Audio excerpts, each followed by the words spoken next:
you are only ever going to be the person that stands up for your business, right? So you need to be able to have the skills at some usable level of having conversations, of being able to negotiate, of being able to explain.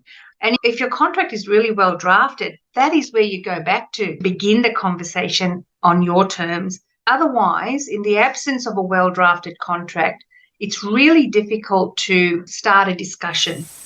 Hi, and welcome to the Bright Minds of eCommerce podcast. I'm Dana, founder of Bright Red Marketing, and after helping so many businesses in the e-commerce space over the years, I wanted to bring you the best advice from Australian experts in e-commerce and e-commerce store owners. If you're wanting relatable stories and actionable advice and the latest Facebook advertising strategies, you're in the right place. Want help with your Facebook and Instagram ads? Remember, you can always book in a free strategy session at brightredmarketing.com.au/free-strategy-session. We'll run through your ads, see what's working and what's not, and no sales pitch, I promise.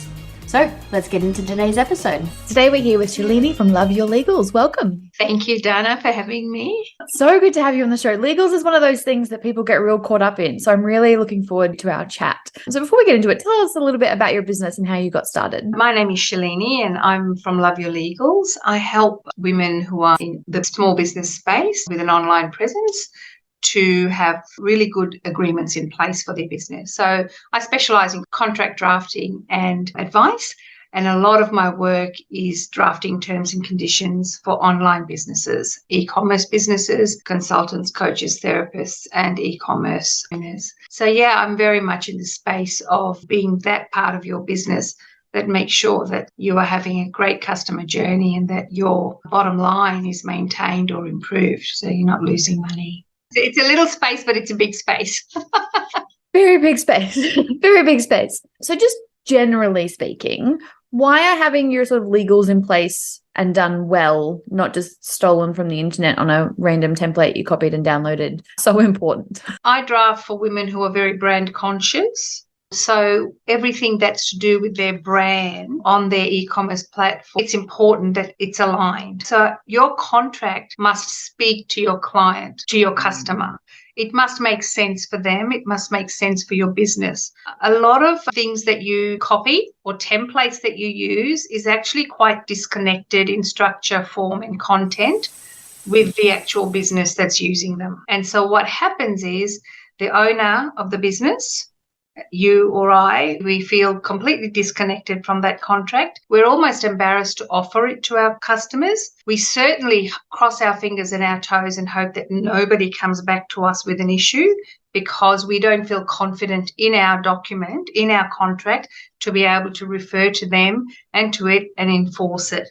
Whereas if something is custom drafted and we have spent some time going over your business, looking at exactly what you do, how you like to show up, and make sure that is communicated in your contract, it's an extension of a conversation to get a good outcome. That's what your contract is there for. It's a platform for negotiation. Because it is so important to your business, it's best that it's built for your business rather than ripped off from somewhere else, because I do undo some disasters. That makes sense? 100%. I think the first 8 years of my business, I had some like terrible copied and pasted off some depths of the internet terms and conditions on my website.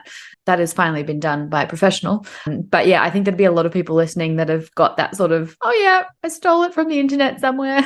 You know, it is what people do, but less and less. Business owners, especially women, they've always been very conscious of integrity, of the right thing to do, and definitely the right thing to do is not to steal other people's content or contracts. But aside from that, you really want your contract to work for you.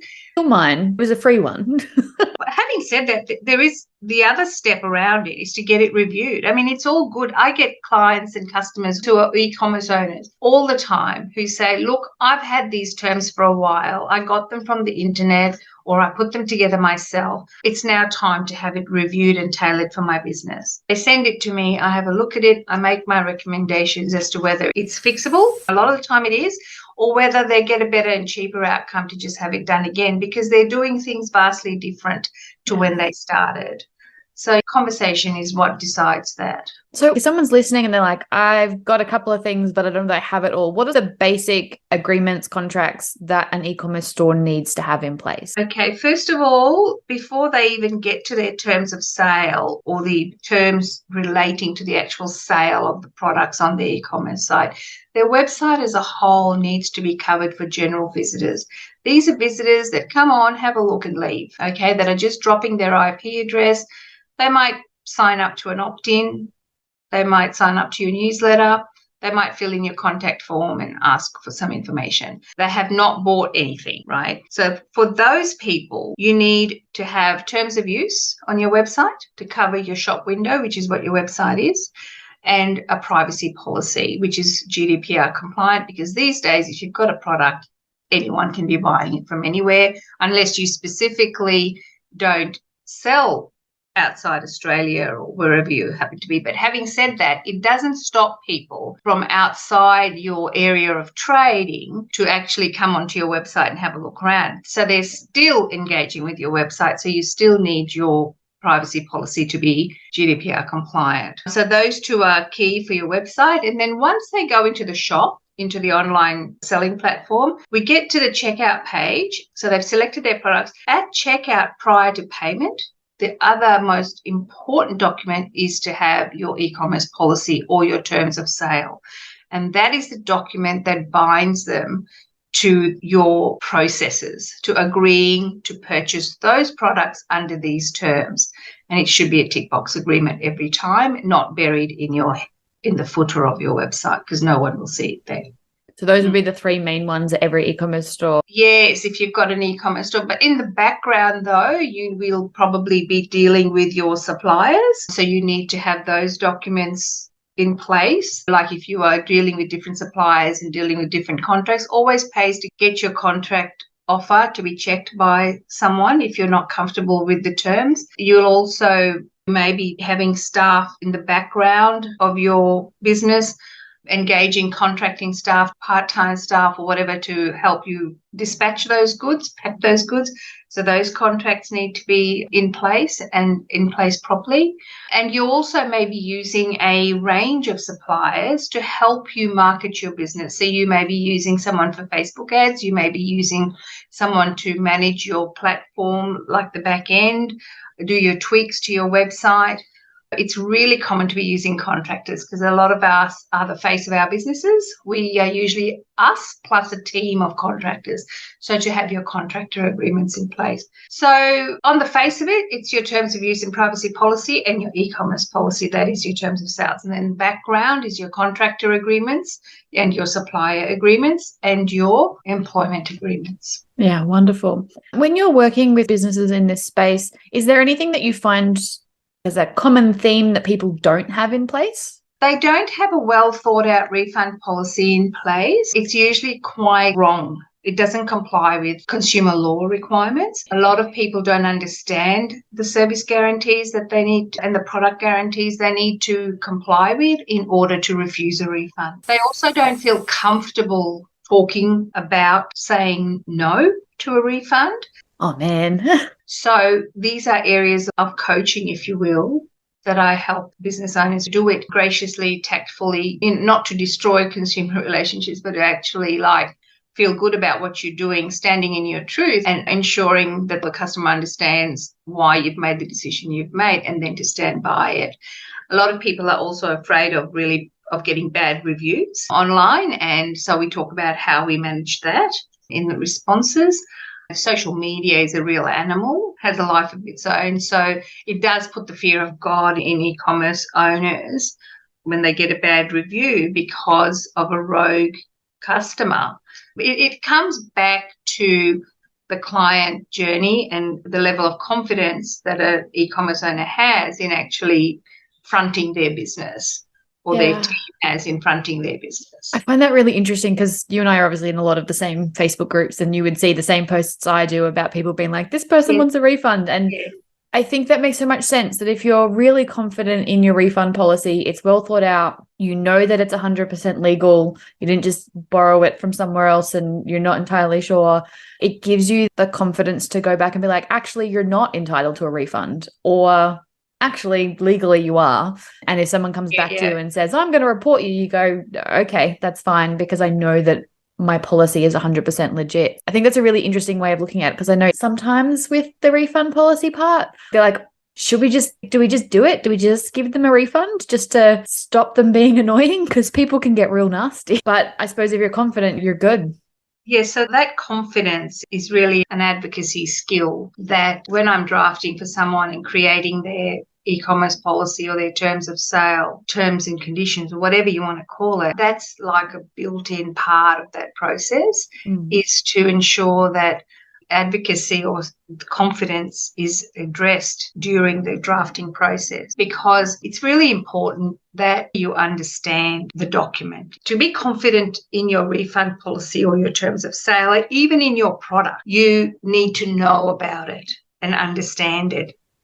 So with your product, you do need to know how, what, where, and why it was created or built or whatever. Have some knowledge of that. It's the same with your contract. You need to understand why you have it, what's in there, and what it is that is relevant to the particular issue that a customer has brought to you. You are only ever going to be the person that stands up for your business, right? So you need to be able to have the skills at some usable level of having conversations, of being able to negotiate, of being able to explain. And if your contract is really well drafted, that is where you go back to begin the conversation on your terms. Otherwise, in the absence of a well-drafted contract, it's really difficult to start a discussion, because you get stuck on the, well, I said, you said, your copy says, your ad says. And so where do you go from that? Your FAQs are not terms. They're not binding, so don't make that mistake. And neither is your sales page. Just because your sales page is fantastic, make sure it aligns with what you're promising. Make sure, in fact, it is legal and it aligns with your terms of sale. All of these things support you in showing up in your business and selling your products and doing it confidently so that your customers know you're across it. I really love that. Which brings us perfectly to our next question. We were talking about this a little bit before we started recording. You do templates and custom contracts. When is a template a good fit, and when do you really need something custom drafted? Look, a template is a good fit if you're not particularly concerned about brand alignment and your product is quite simple. You're selling rock painting kits. I don't know. The products that I don't recommend a template for are cosmetic items or fashion apparel, skincare, toys, anything related to children's products, and food, perishables. These Not are much left. There is quite a lot. I mean, you can have a refund policy for just ordinary items, but ultimately you need to be across things. If your product requires particular application, product care, if there are safety requirements, if there are labeling requirements, we need to cover all these, and a template doesn't allow for that. Templates are generic by nature. Yeah. So I have a legal essentials bundle which will cover you for the absolute basics to get you started. But you will soon find, after selling for a while, that certain concerns come through from customers that are not covered in that template. And any template that promises that it covers everything is a stretch. Sometimes have way too much information because they want to cover everybody. Then the trick becomes, do I take this out or do I leave this in? Do I take this out or do I leave it in? So you end up with this enormous document that is completely disconnected to your brand and your customers, and nobody wants to read it, right? Or you get templates that are so brief that you sort of wonder, where does it really talk about my products? Yeah. Okay, so it's that fine line that you have to decide.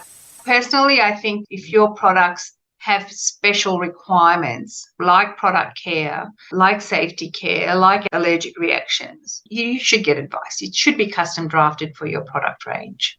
Yeah, that makes a lot of sense. We were talking about this also prior to our recording around your marketing style and your risk profile determining sort of the level of detail in a contract, which I found so fascinating. Like, how does the way you market your business affect what should be in your contract? That's fascinating to me.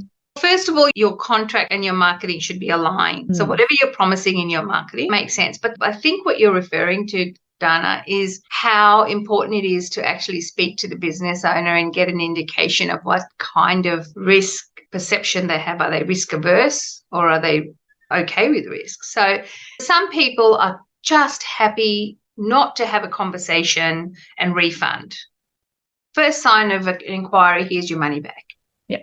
Right, because they just cannot deal with conflict, or they're not concerned about the loss to their figures, about doing a couple of refunds a month. Then there's that other person that has worked really hard on their business. And I'm not saying the first person didn't, but I'm saying it's really important that each sale goes through successfully, and a refund would really upset their cash flow, because it's a business probably from which they're supporting their family. So if that's the case, then your refund policy needs to be quite tight, but at the same time, a bit of work needs to be done with the owner of the business as well in drafting and making sure that they are very comfortable with the document, because they will need to enforce it. So usually during the drafting process, we have a due diligence process where I actually do have a chat with you or the client, and we talk about their sense of risk. How do they feel about it? Because that'll depend very much on me then going in, having a quick look at the sales page, and then looking at how tight I need to draft the documents for them. I mean, it will still contain the important stuff that is compliant with consumer law, but the processes might be a little bit more relaxed or more tight in terms of dealing with the customer. So some people are very casual and happy to have the conversation, and some people simply are not. They want to sell the product and that's it. Yeah. Their terms to cover them entirely. So that's a key thing when you get custom drafting, is that bit's gotten right. Yeah. Because those documents are an investment. You get them done once, you get them done properly, and you're set. You don't need to do it again, not unless things change. I love the way that you talk about contracts, in that it's an extension of your brand and it goes with your risk profile. It's a very personal process. A lot of lawyers I've spoken to previously, it just all sounds very technical and nothing sort of fits. So I really love your approach to this. It's quite refreshing. I like it. Something that I know a lot of people deal with, because they talk to me a lot about it, is when they're working with influencers and running competitions and things. Have you got any insight into why having contracts for those things is so important? I know why they're so important, because I've seen them go wrong. I do draft influencer and brand ambassador agreements, and they're really quite important. They're influencers that have no contracts of their own. So the product owner is kind of left with a handshake type of arrangement, which is what we see then go wrong. And in social media, we see these posts about, hey, I sent this product to an influencer and she's accepted it and I've never seen it again, and what do I do? So it pays to have your own agreement to offer to an influencer, because they most likely will not have one. Okay. You have to be strong, and you have to be strong about your product. If an influencer is not willing to look at your contract, then perhaps they are not the right influencer for you, because you want that influencer to be just as mad about your product as you are, but to be just as ethical about conduct as you are. And it's the ethical conduct of influencers that has caused so many problems in this space. So I've drafted influencer agreements usually after influencer relationships have gone wrong. No one thinks about it till then. And that's perfectly fine. I mean, this is business. And that's the other point I was going to make, Dana, is that in relation to advocating for your business, this whole stomach clenching response we get when someone is not happy, we have to put it in the perspective of it is business. It's you dealing with the big unknown out there. That's your market. And there will always be a percentage of people or incidences that will force you to step out and deal with it. So the best thing you can do is to have the tools in place to help you deal with it. And your contracts are one of them. And being able to understand them and talk about them and maybe role play them with someone like myself, those conversations is the other tool that you probably would benefit from. I really like that. Obviously, other than having really good contracts, do you have any sort of tips and strategies when things go wrong and you do have to have those conversations? You might even need legal representation. Have you got any tips and strategies for people that are in that position? So when you are approached, we don't know that something has gone wrong until a customer comes to us with a complaint or a concern. So always respond as quickly as you can, even if it is saying that we're going to look into it further and we may need more information. But don't leave them hanging for weeks and then send them something that says, we just got your email. Can you just give us some more information? Okay, so always leave the line of communication open. Secondly, if you do have terms in place, go back to your contract and see where it fits in. And those are really what you are bound by.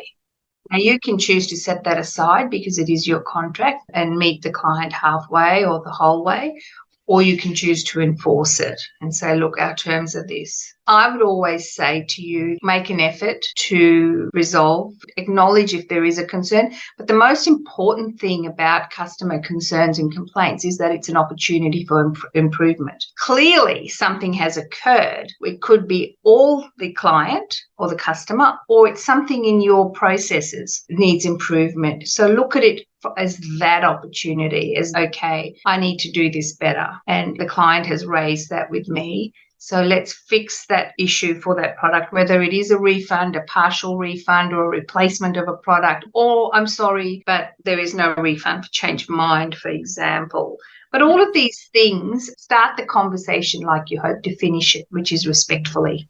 Always. Before we wrap up to the last couple of questions we ask everyone, is there anything else you think we've missed that is worth sharing? I think a lot of e-commerce businesses start selling and they don't review what they're doing at 6 months or 12 months. I think it's very important to put a review of your processes and your contracts into your CRM as a return item to address, even at 12 months. Only because in that 12 months, you have changed suppliers, you have changed your terms a little bit. You might be offering more products that need a second look at in terms of your contracts. So keep it fresh. Just remember that your contracts are a living document. They need to change and grow and adapt to your business as your business changes and grows. So I think that quite often in this space where we are the face of our business and we are our brand and all of that, we tend to get so caught up with the marketing that we forget to ensure that these things like your contracts are actually keeping up with your business. I love that. So in terms of your business, are there any strategies or habits that you follow each day to help you stay on track? Yes, I have a very close and loving relationship with Asana. Fantastic. I have a team member who supports me. Worked out long ago that contractor relationship is one that I value. So it's something that I've really got a good contract in place for. I find if my calendar is clear to me, what I need to do the next day, I'm a lot better organised. I also can't multitask, and I don't. The other thing in the last 12 months that I find I have really needed is to switch off at 4 o'clock. It doesn't mean I'm any less busy or productive or that I don't love my clients, but it's just exhausting. So it's really the basic things, Dana. Drink lots of water, make your lists, tick them off, have some downtime, and your calendar is there. There's a reason why you can move stuff. So if it's not working for you on a Monday and you really can shift it to a Wednesday, it's in your control. So use it. Do you have a favourite business book? Yes, at the moment, I am reading The One Thing. Oh, That's the book I'm reading at the moment. It's by Gary Keller, because I've always done that. This is what I've always done, is draft small business agreements. It's the one thing. I don't do anything else. This is my area of specialty. Other lawyers will be doing a whole lot of other practice areas like family, commercial, leases, this, that, and the other.